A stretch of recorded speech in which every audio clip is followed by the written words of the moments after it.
Praise the Lord. Shalom. We have come to the day 38 of our fasting. Almost we are coming to the end of fasting. This morning I want to encourage you from Isaiah chapter 55 verse 11. Isaiah 55 அதிகாரம் 11வது வசனம். So shall my word be there, goes forth from my mouth. It shall not return to me void, but it shall accomplish what I please. It shall prosper in the things which I send it. அன்று சொல்றாரு, என்னோட வார்த்தையை நான் அனுப்புவேன், அந்த வார்த்தை மறுபடியும் திரும்பி என்கிட்ட வருவதில்லை, அது வெறுமையா வராது. நான் அனுப்பின வார்த்தை அது மறுபடியும் வெறுமையா வராது.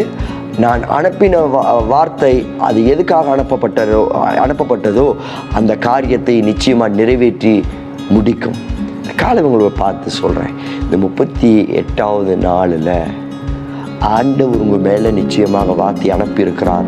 God has sent forth His word over you, over your family, over your husband, your wife, your children, your generation.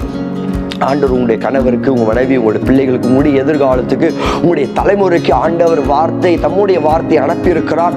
அது சாதாரணமான வார்த்தை அல்ல, அது இயற்கைக்கு அப்பாற்பட்ட வல்லமை உள்ள வார்த்தை. அது தேவனுடைய breath of God இருக்கிறது.